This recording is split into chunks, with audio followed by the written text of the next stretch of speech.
This conference will now be recorded.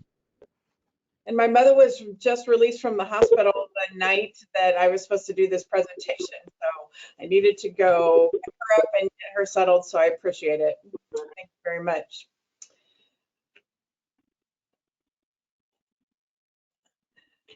So I am Lori Baker from the Association for Individual Development, and I just wanted to share our mission statement with you. This is not in any way trying to get business from anyone, because we don't do business in Oak Park, but just wanted you to be able to know a little bit about what it is that we are work on and do here at AID. So we have two lines of service. Basically, we support people with intellectual and developmental disabilities, and we also are a community mental health center. We work in about 7 counties in the far western suburbs, and we've been around since 1961. So this year is our 60th anniversary. I wanted to just give you a little background of why you should trust me, or hopefully think that I know a little bit about what I'm talking about. I have been involved for 20+ years in the supportive housing industry. It has been my career for a long time. I have developed multiple small single-site supportive housing projects in both central Illinois and here in the far western suburbs. I started out my career doing working for about 9 years in central Illinois as a homeless service provider. We had transitional housing, and we created and developed permanent supportive housing. Then I went to work at the Supportive Housing Providers Association, or SHPA as we call it, SHPA. For about 5 years, I was the executive director there for the last 2.5 years. And then I went to work for the state, and I actually worked as the statewide housing coordinator in the governor's office the last year of the Quinn administration, and then survived the change to the Ronner administration and went and worked in the secretary's office of the Department of Human Services as the statewide housing coordinator. It was a very long number of years in a career that I didn't plan to work in government, but I learned a lot, so it was really important. And then I've been here now at AID for about 2.5 years.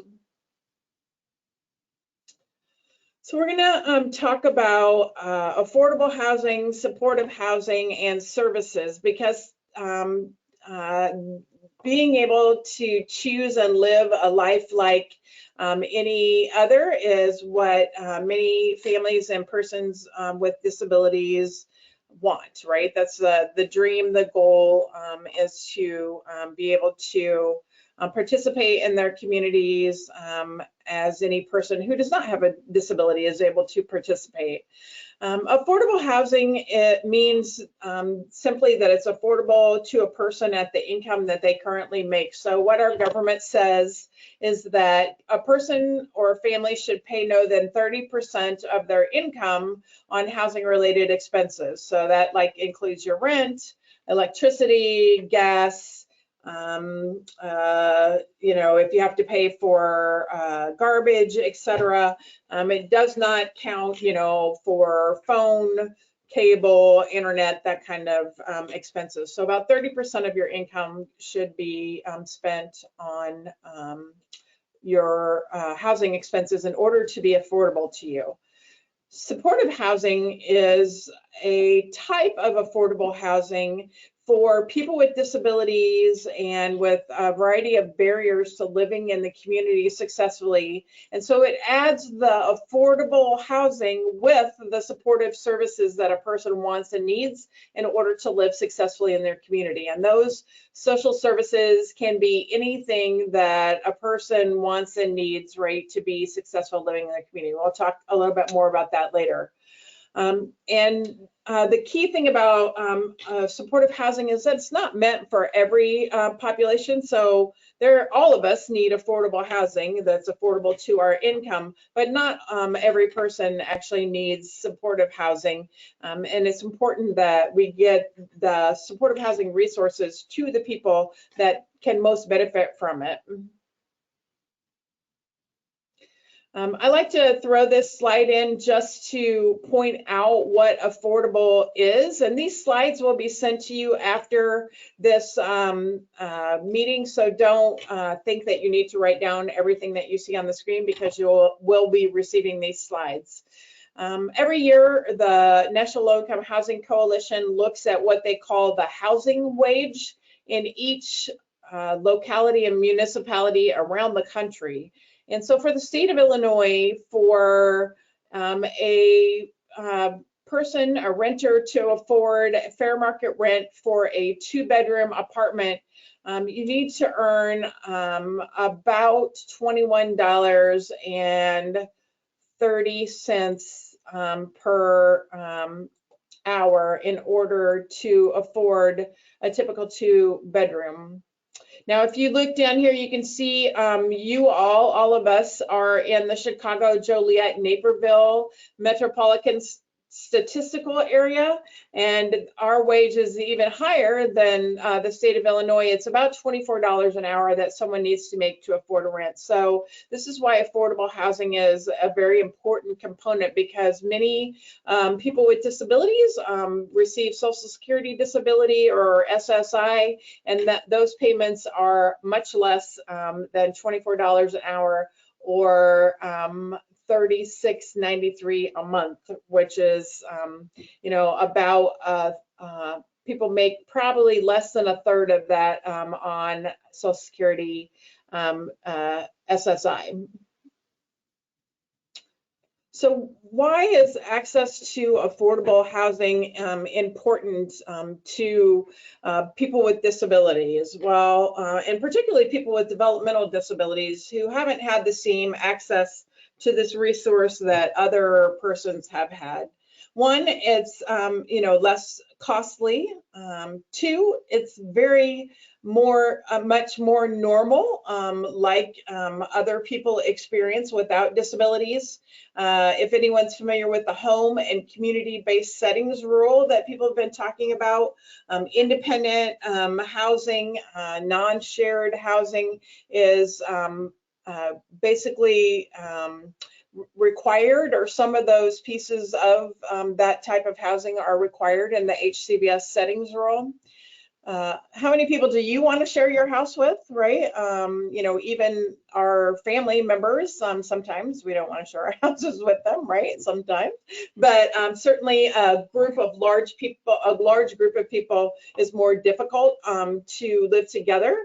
Oftentimes in some of the housing options related to people with intellectual and developmental disabilities, you have to share a bedroom with someone that you may not have a relationship with of some kind, which can increase the amount of behaviors that are produced by a person. Obviously, if I'm upset and I don't have anywhere to go and decompress where I can be by myself and have a moment alone, it makes it harder for me to control the way that I behave.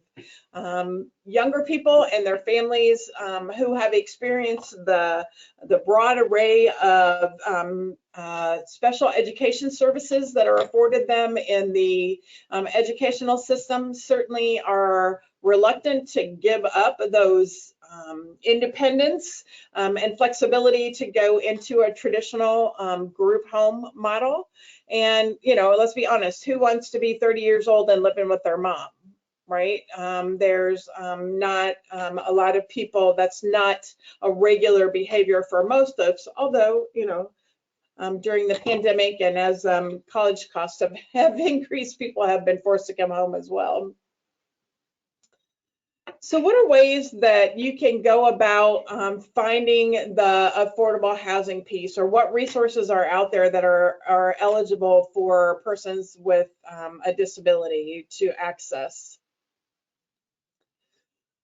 There are some housing opportunities that are available through public housing authorities. So Oak Park has the Oak Park Housing Authority, who has housing choice vouchers. They also happen to have mainstream vouchers, which are for people with disabilities who are currently living in some kind of institutional setting, like an intermediate care facility for the developmentally disabled or a nursing facility, and want to move out into the community. And that's how you're eligible for those.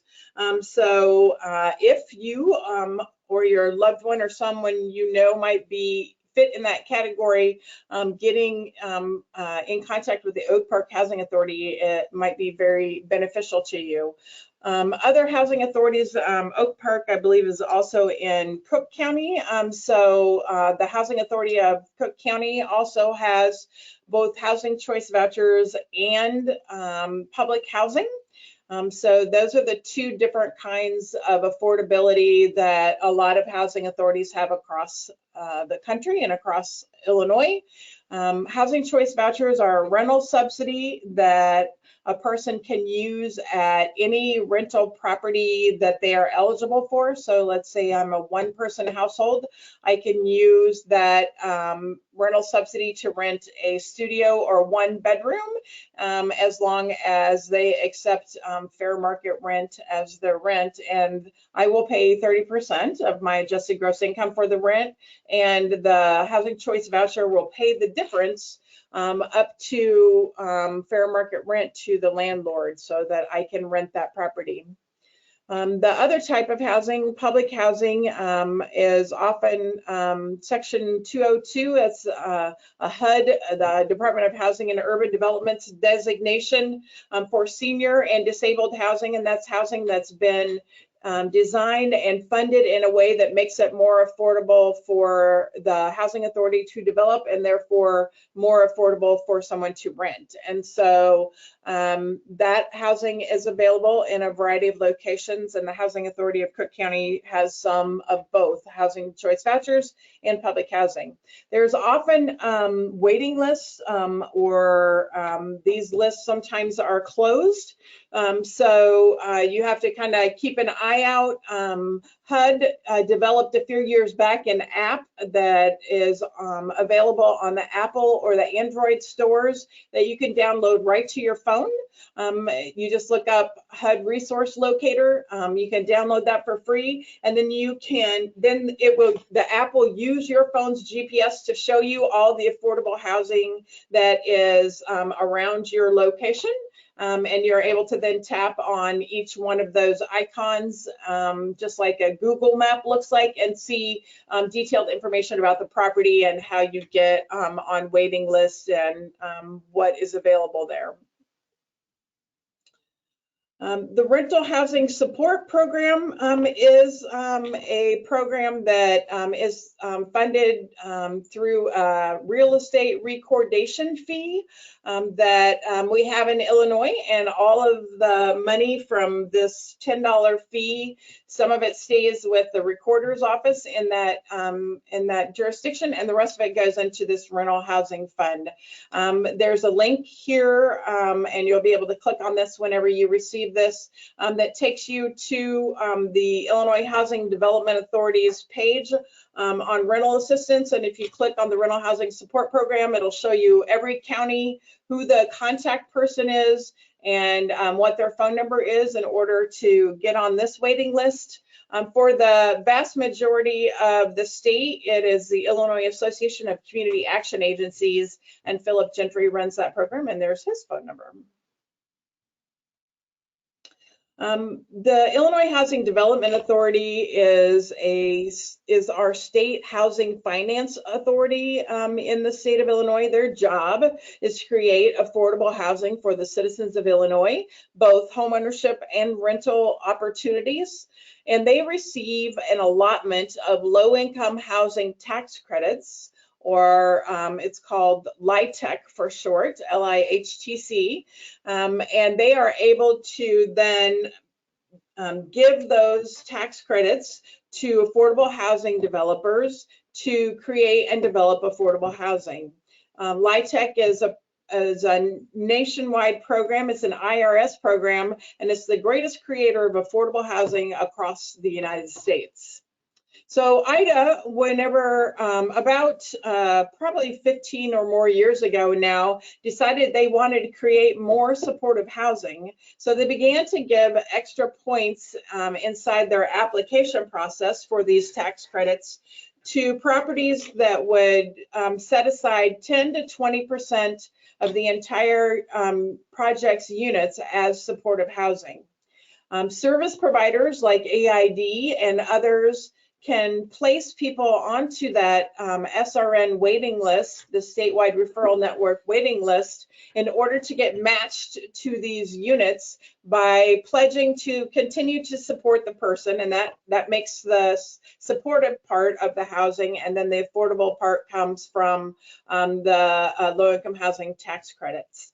IDA has a website that is called ilhousingsearch.org, and within that website you can also search for affordable housing options in your community, and you are able to put in a designation like what city that you are interested in finding housing in, what size of a unit you're looking for, what if you're looking for one with a rental subsidy attached to it, if you're looking for housing with some kind of accessibility features, and it will help filter and show you available housing units at this time that meet your criteria. To be eligible for statewide referral network units, you have to be a person with a disability or experiencing homelessness or at risk of homelessness, and you can't make any more than 30% of area median income. There aren't a huge amount of these units. There's probably about 2,200, but every year there are more LIHTC properties that are developed, and so that the number of units grows every year. It's a good potential resource. Now, the state of Illinois, IDHS, the Department of Human Services, IDA, the Illinois Housing Development Authority, and the Department of Healthcare and Family Services, the Medicaid agency in Illinois, all went together and applied for some rental subsidies a few years back called Section 811 project-based rental assistance. And this is particularly for Olmstead-related populations, so that's people with a disability who are either currently in some type of institutional setting or at risk of going into an institutional setting, and it is to enable them to live in their community. These Section 811 rental subsidies got layered on top of those statewide referral network units to make those 30% AMI rent units even more affordable to people with disabilities who oftentimes are making somewhere between 16 and 19% of area median income. You can see here that the eligibility criteria, you have to be 18 years old and not yet turned 62 when you sign the lease, because there's lots of senior housing, or much more senior housing than there is disability focused housing. And so this is really focused on helping people with disabilities. And in Illinois, we have some criteria for who is eligible, and LIGUS class members are an eligible population for Section 811, and they actually will have greater access gaining access to those 811 rental subsidies around the state, because the other people who are eligible, the Williams and Colbert class members, are only in Cook County. This opens up the opportunity for LIGUS class members that are outside of Cook County to have better access to Section 811 units. And all of your loved ones who are on the PUNS list or have been selected in the last about 10 years off of the PUNS list for service are indeed LIGUS class members. So this means that, that's a good thing, because you're more able to be have access to this rental subsidy, which is really a great opportunity for you.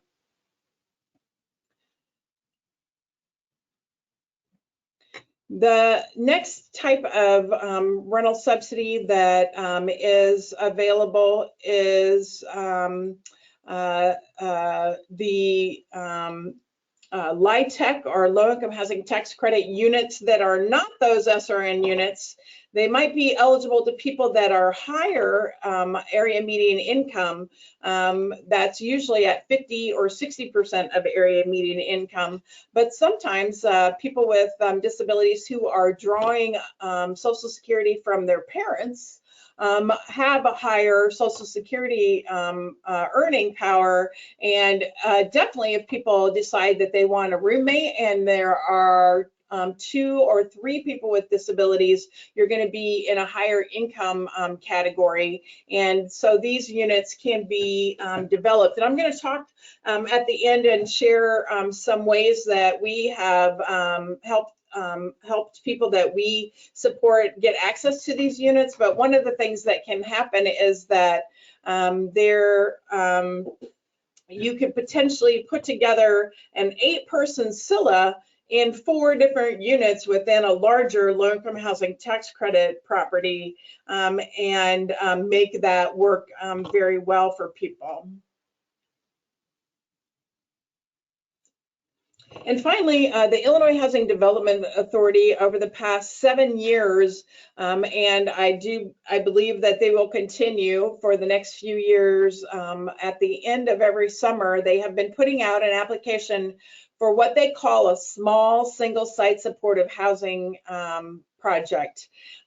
This is money that organizations can apply for funding to either acquire and rehabilitate or build from the ground up 24 unit or less small single site supportive housing property. That's a property that is disability neutral, but that is geared towards people that need supportive housing.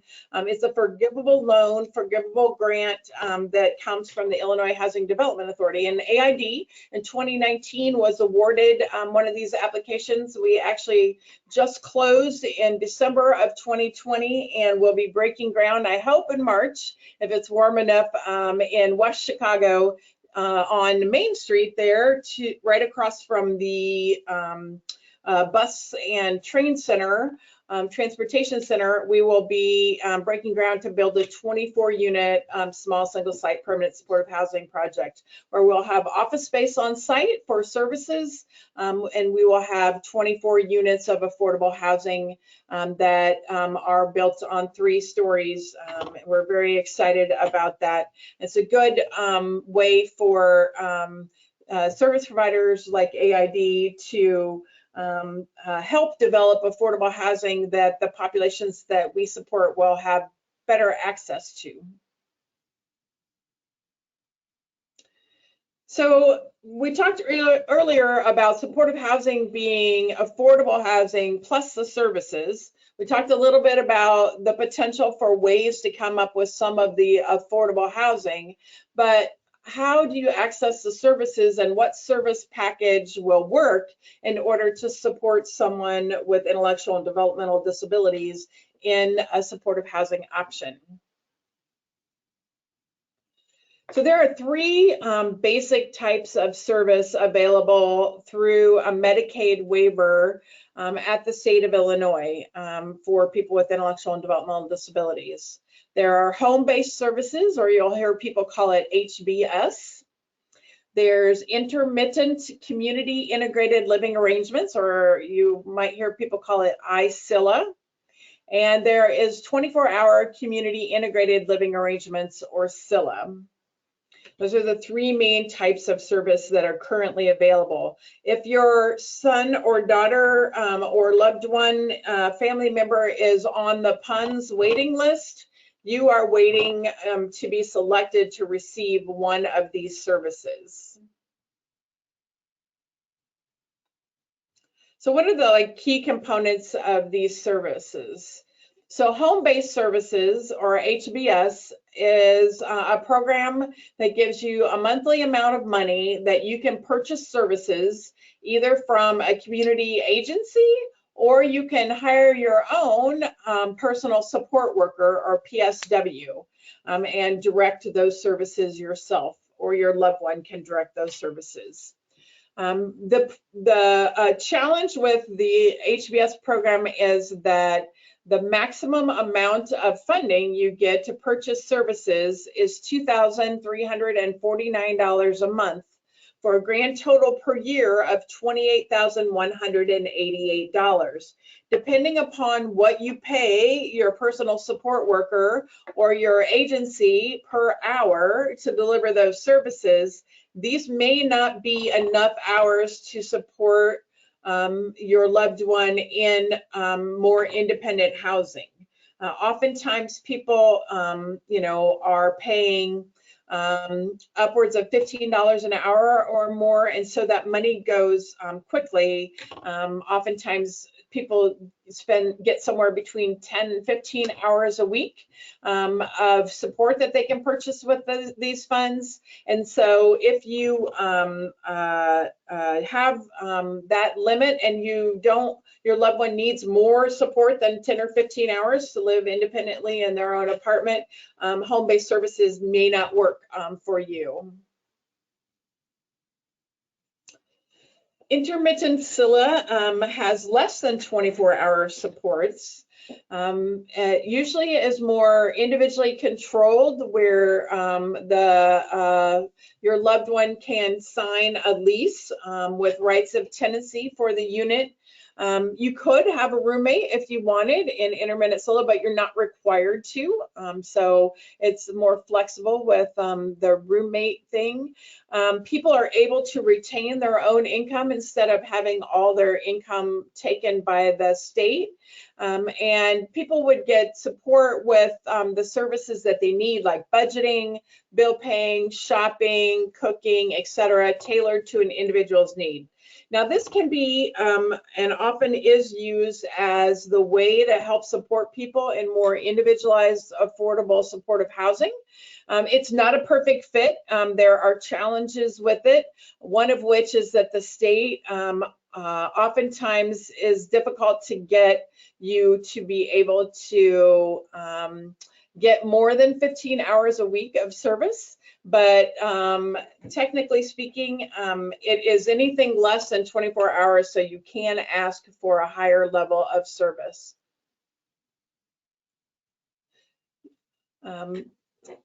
The Division of Developmental Disabilities over the last few years, I guess it's a little bit back, actually, when I was working at the state, these informational bulletins came out clarifying intermittent CILA, and that you could get more than 15 hours, that wasn't the cap, that was the floor.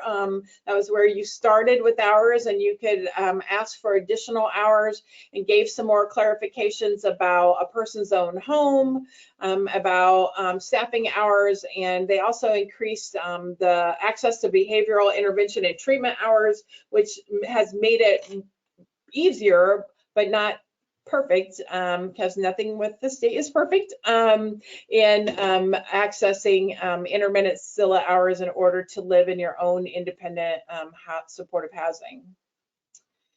And finally, the last major model of service is the traditional, what everyone would call a group home, that has 24-hour support.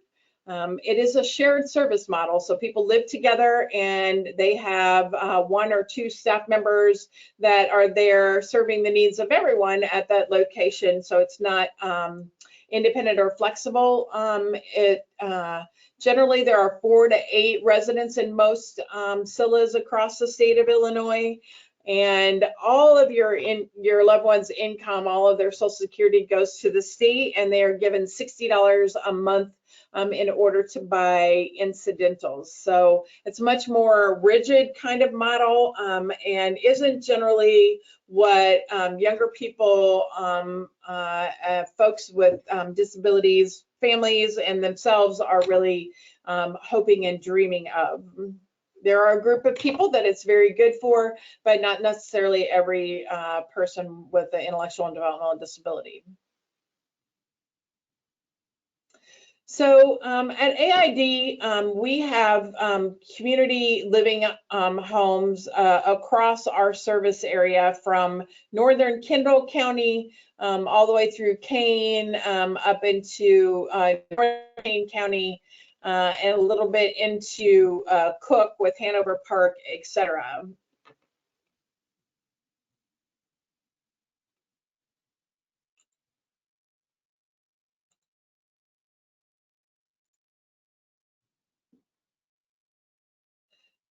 So I'm going to turn, let's see, if I turn off my webcam, I think you can still see that says I'm having slow network connection. So I'm going to turn off my webcam and keep showing you the slides. So let me know someone if you can't see the slides. So I wanted to show you kind of what we have been able to do and put together so that you know, as you are thinking about and planning with your son or daughter, brother or sister, or other family member about what they'd like their life to look like as they are graduating from high school and going into adulthood, that there are options beyond the standard or that can be delivered within the standard service models that we talked about before. We have both intermittent and 24-hour staffed CILAs at AID. Again, we do offer levels of support, that include cooking, self-care, laundry, budgeting, housekeeping. These are the types of supports that people want and need to live in the community.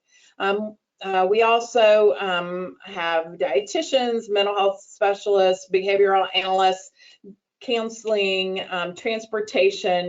We have all the things that all the standard DD providers have. We currently right now have about 225 people that we support in our community living programs. We have 56 clients that live in their own independent, intermittent apartments and homes. Those folks have been able to access affordable housing through public housing authorities here in Kane and Kendall County, through low-income housing tax credit program, through the rental housing support program, and all of the different affordabilities that I showed before. And then we offer those 15 plus hours of support to help folks with their activities of daily living, their bill paying, their transportation, their employment services, etc. We also support about 169 people in our 24-hour staff supported homes. And we have about 38 of those homes, and we have one ICF IDD. But we have quite a few folks that are living in 24-hour staff supported homes in a very different type of model that's not a standard 4-person ranch house where you're sharing a bedroom with someone and there are 8 people living there. So we have done quite a few options. We work in partnership with parents who own properties, and we are able to then deliver services within those properties, and the parents retain ownership, receive rent from people's CILA payment. We help maintain these units with our maintenance staff, and we also do all the snow removal and lawn care. But these are generally traditional CILAs, except for at AID we do not believe in shared bedrooms, and we believe at a minimum, if you're in a group home and you've chosen to live in a CILA, that you should have your own space, and each one of our residents that reside here has their own bedroom. You can see at the bottom of the slide we have a variety of duplexes, which is a really great way to have a 4 or 6 person CILA because there are, either two bedrooms or 2 3 bedrooms that share the common garage. And so it's much more common to have 2 or 3 roommates, right? Or 1 or 2 roommates if you have 2 or 3 residents in a apartment or in a duplex than it is to have 8 people that are unrelated living in a CILA. And so we have a variety of duplexes that we have across our service area.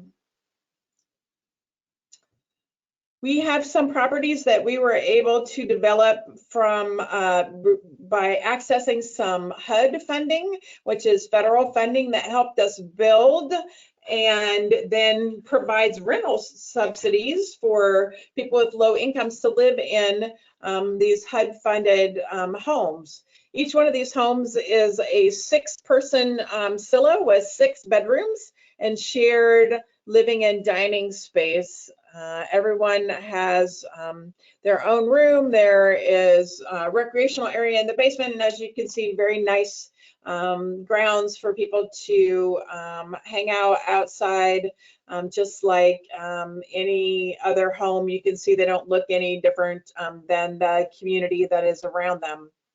Probably the most innovative thing that we've done at AID is within low-income housing tax credit properties. Remember we talked about that earlier as being a way that affordable housing is developed across the nation.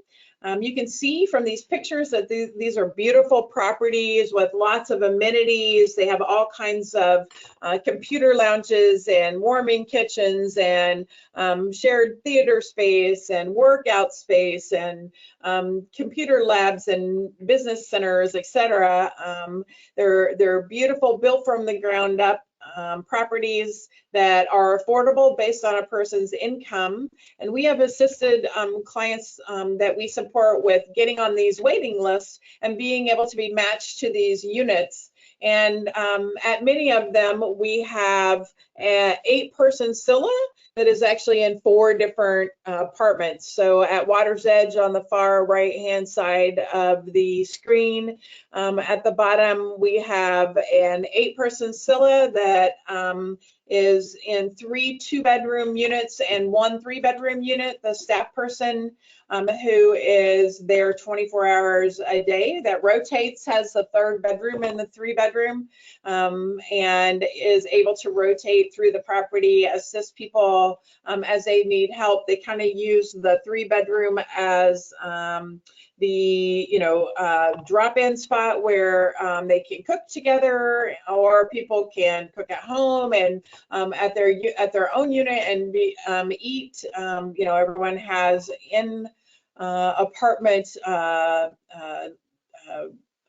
laundry facilities and are able to do their activities of daily living there. Transportation is provided to and from their community day services, employment, etc. We help people access PACE and paratransit through Ride and Cane. And they are scattered throughout the property with people without disabilities who needed access to affordable housing as well.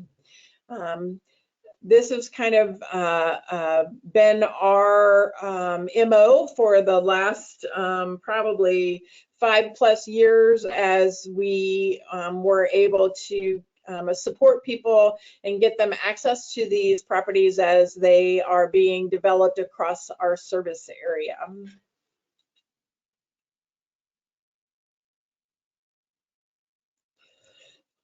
We also rent some of our properties and, own a variety of our other properties, but we kind of do whatever kind of works out and what families and individuals are interested in. Now, when you go talk to your independent service coordination entity, as you are helping your loved one be on the PUNS waiting list, you can tell them that you are interested in more of a supportive, affordable housing option than a traditional 24-hour CILA, so that you are able to ask them to place your loved ones on the SRN and 811 waiting lists online. Or you can work with a social service provider like AID or Ray Graham Association, Little City, all the ones that Envision, all the ones that are near to you in Oak Park, and able to look at getting on the waiting list as you are waiting to be selected for service. Now, these are options that aren't standard, right? They're not going to probably ask you when you come in, how do you want to live? They're going to say, do you want 24-hour CILA or home-based CILA? And that will be the questions that they usually ask. And being armed and knowing that there are potential for other options helps you advocate and continue to fight for the kind of life that your loved one wishes to lead in the community. I would entertain any question. I haven't seen any chat popped up yet at this point to say that anybody has any questions. But I know it's a lot of information and it's can be very overwhelming, but the biggest thing to take away from this webinar is the the idea that you can decide, you and your loved one together can decide how they would like to live in the community, and you can work towards that decision. Affordable housing is at a premium, right? It's difficult to get, so you need to get on all the waiting lists in the areas where you are interested in living in order to try to win that affordable housing lottery. And you can work really collaboratively with a service provider as you are outlining and looking for the life that your loved one wishes to lead in the community, and not settle for exactly what the only thing that they say that you can get, which is 24-hour CILA or home-based services. I do see a couple of questions coming through. So I'm gonna stop sharing my screen and put my camera back on so that I can answer these questions. Can you see me?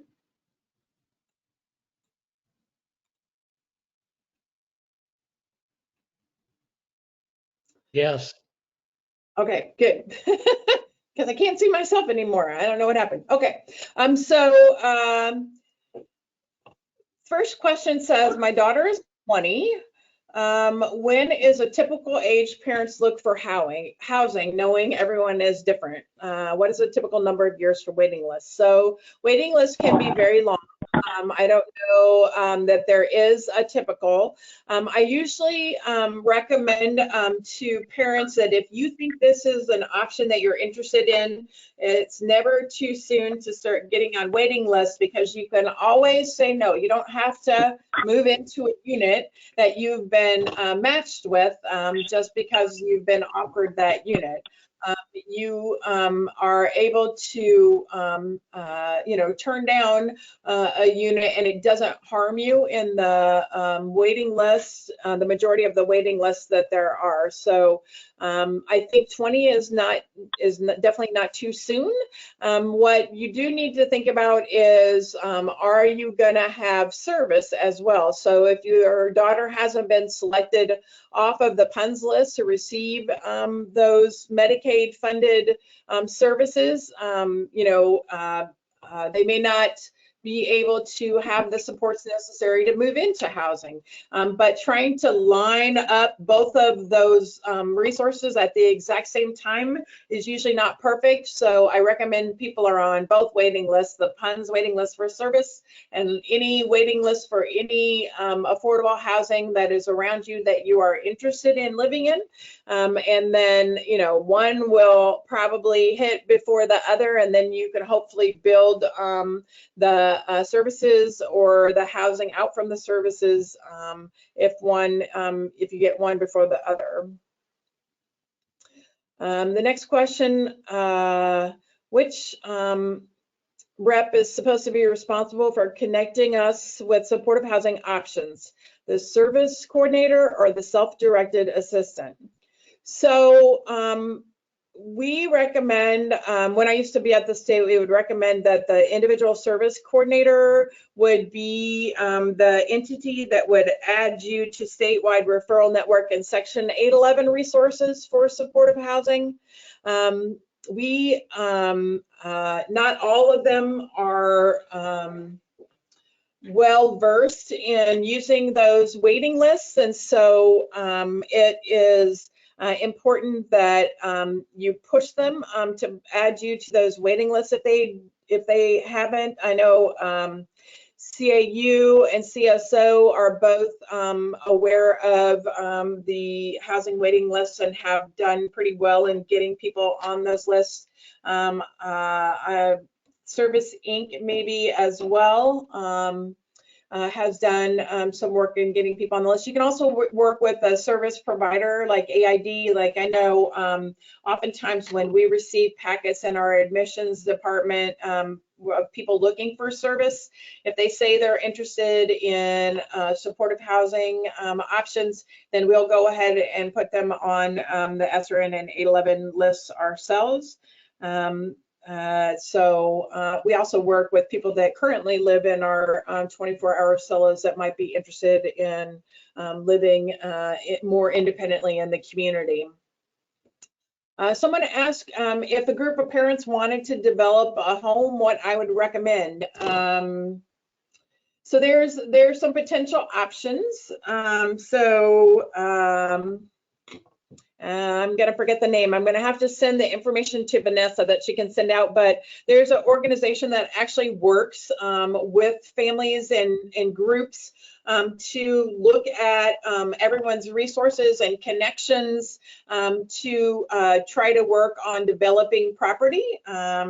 They don't necessarily call theirs supportive housing, but that's basically what it is. There is some potential there. It does cost money because they have to have a way to pay for the staff that is able to deliver that whole kind of curriculum of helping people work through, hey, we're a group of parents. What assets do we have? Who do we know? How can we raise money? Who do we know in politics, et cetera, to be able to try to get this done? So that's a great resource. It's Independent is in the name, so I'm sorry, I'll have to send it to Vanessa. There are also, the Illinois Council on Developmental Disabilities is very interested in supporting the expansion of affordable housing, supportive housing options for people with intellectual and developmental disabilities. So there might be some potential there for some assistance. The Corporation for Supportive Housing has some resources that are around how to develop that are specifically geared towards the IDD community. So I'm going to write this down so that I don't forget, but I will send that resource also to Vanessa so that she can send it out to you all afterwards. Independent Futures, I believe, is the name of the place in Skokie that is the other place. So I'll send that stuff. You can also, there are, it's good to partner with other types of developers. So another, question says, have you had much luck establishing ongoing partnerships between village and city government, development commissions, and developers to keep a steady number of units coming in with new multifamily housing developments, rental units? So, that's part of what the Illinois Housing Development Authority does, and that's a good place to partner. You can keep track of projects that are awarded low-income housing tax credits in your community and reach out to the developer and talk to them about accessing those statewide referral network units or 811 units that they have there. There are developers that, there are for-profit affordable housing developers, there are not-for-profit affordable housing developers, and then there are providers like AID that kind of develop some on the side because most of the populations that we serve haven't really gotten the access that they need to some of these resources. So there is potential to build a relationship with any one of those entities, right? Mostly probably a not-for-profit or kind of good guy developer that is looking to add something to their community. And so there are a variety of those folks around, and we can help. I can give some specific names and connections if people are interested. And then also providers. I'm working with a small group of providers that is trying to come up with kind of a model and some working with a development group as into how we could really advance this model for people with intellectual and developmental disabilities. So keep your eye out for the potential for that information coming around. So I'm going to ask if there are guidelines for the level of support hours to seek. Not really. That would be great, wouldn't it? What generally happens, or what happens in best practice, is family sits down, the consumer sits down, ISC, other support people, PSWs, if somebody is using PSWs for support, or other people that have supported the life and schedule of the person with the disability, and look at the schedule, look at what all supports they're receiving now, talk about what skills the person has, as well as what skills they'd like to build. So for example, oftentimes people may not have a lot of experience with cooking or with paying their own bills, and so that might be something that you would want to have more hours on. And you kind of start out with a package of hours that everyone agrees on that you submit to the state and request. And then it's really best practice to look at that, especially when someone first moves in, they might need more or higher level of support than after they've been there for a few months, gotten into their regular routine, their schedule, have gained some more skills. And sometimes our loved ones have skills that we don't even realize they have, because when I live at home, why should I do my own laundry if my mom's going to do it for me? Why should I help cook or clean up if someone else will take care of that? I'm 54. My mom will still cut my meat for me if I ask her to. So it's just kind of something that we fall into. And so oftentimes when people move out, they have skills that you didn't even realize, and sometimes even need less hours than you thought in the first place. So it's just something to look at least every year, and probably within the first 6 months of having moved into an independent setting.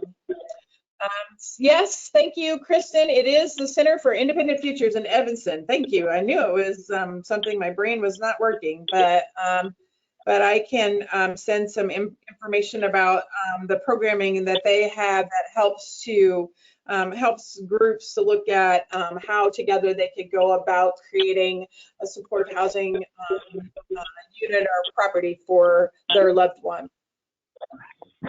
Lori, there was another question from Bill. Okay. Wanted to know if you've had much luck establishing ongoing partnerships between villages and city government, and development commissions and developers to keep a steady number of units coming in with new multifamily housing developments for rental units. So, you know, that's kind of an ongoing work, right, across the state. The Illinois Housing Development Authority kind of leads the charge in many ways on that because they have the largest amount of funding to develop affordable housing. And within that application process, you are required as an affordable housing developer to work with, you know, the jurisdiction where you are proposing to build affordable housing. So you have to have approval from your village or city government. You have to show how it meets the plans of the local community. You often have to have that community input that is available from, you know, having community meetings, etc.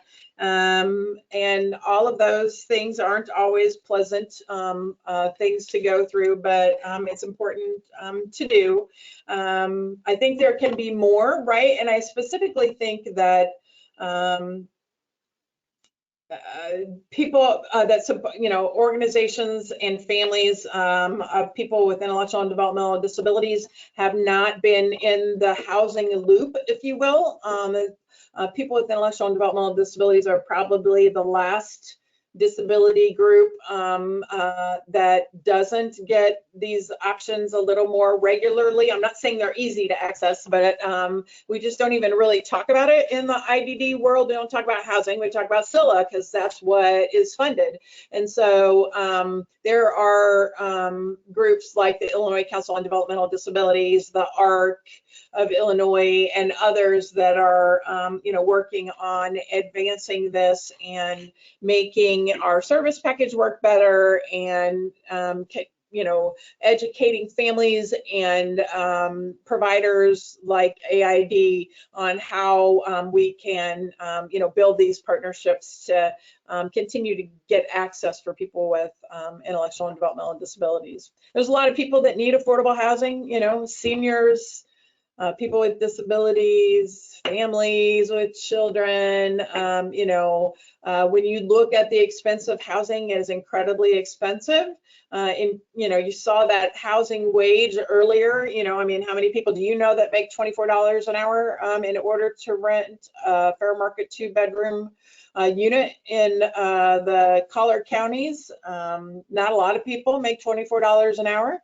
And if they do, that's still kind of squeaking it out. So, you know, there's a lot of competition for affordable housing. So IDD families and providers and advocates, you know, need to continue to press and work on becoming connected to those things that Phil mentioned, you know, your local government, your development commissions, the developers, in order to continue to build out the access and options for folks with intellectual and developmental disabilities. There's one more question that says, are there different options for people with behavioral rather than intellectual challenges? So it depends upon what you mean by behavioral. If you mean mental health behavioral or substance use behavioral, there are, you know, supportive housing is generally a good option for a variety of persons that have challenges with living independently in their community.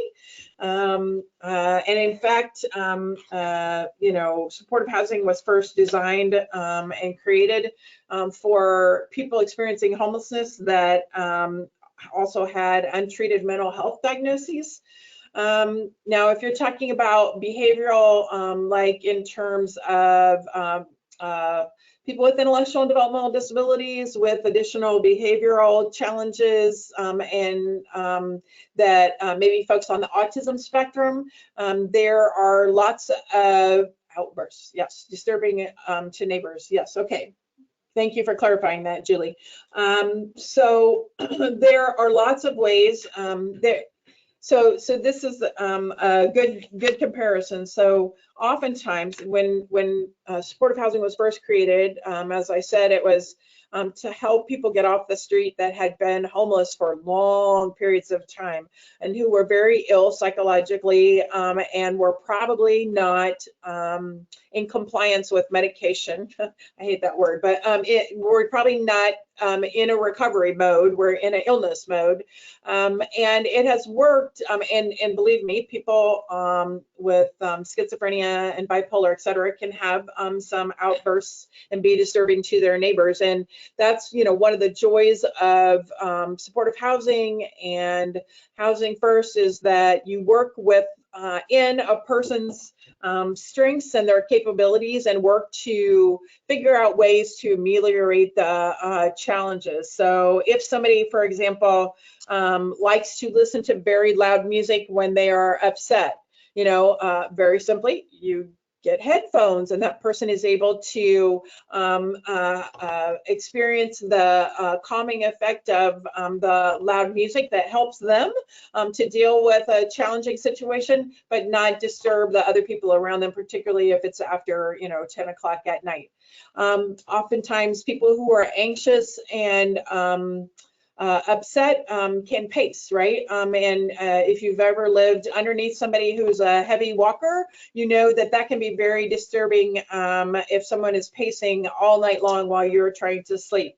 There are some creative things that you can do in terms of using rugs, right? So that it's not as loud as it would be on wood or vinyl if someone, is walking heavily around their apartment.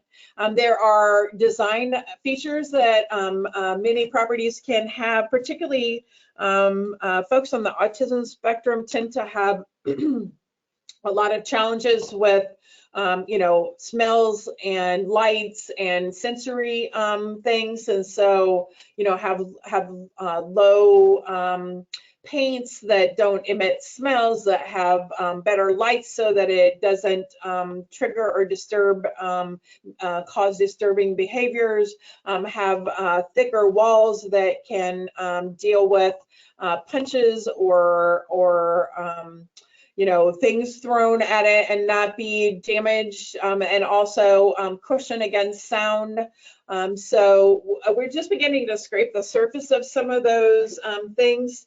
The other thing that the best option might be one of those small single site supportive housing projects that, everyone at that property has some need for ongoing supportive services.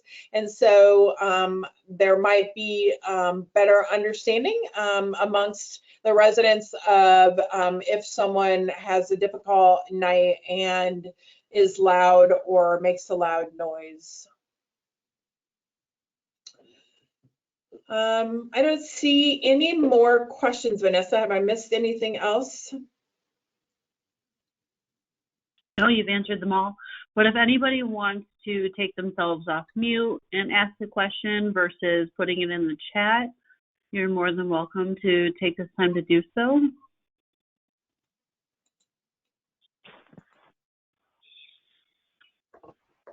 But if not, I just want to take a moment and say thank you all so much for participating and for, oh, there we go. Oh no, that's Phil saying thank you. Thank you, Lori, for presenting to us, and thank you on behalf of the Community Mental Health Board of Oak Park Township, District 97 and District 200. We are so grateful that we have this opportunity to connect with all of you, and for Phil Carmody for bringing Lori Baker to our attention, of course. So tomorrow or Friday, you will be receiving an email from me with a copy of the recording, the presentation, and then a survey just to see if you have any thoughts on future presentations. We welcome all of your feedback. But if you guys don't have any other questions, I certainly would love to let you get on with the rest of your evening instead of staying here and looking at a semi-blank screen. Thank you. If you don't mind me saying, I just encourage everybody, this is all really complicated and overwhelming. So, you know, this is just the beginning of like starting to think what it is that you want and what it is that your loved one wants. So, you know, there's lots of opportunities to continue to learn more, and I just encourage you to do that. Don't settle for what somebody tells you you have to have. Thanks for that reminder, Lori. Thanks for having me. And it looks like, of course. So yeah, if we will be sending out this information, so you can touch base on it after you let it all sink in. And if you have any questions, we'll certainly make sure that you have my contact information as well as Lori's. But we'll make sure that you get some affordable housing. All right. All right. Bye. Well, you guys Thanks. have a great night. Thank you. Bye, guys. Good night. Good night. Everyone, thank you, Vanessa, for setting this up. You're welcome. Thank you.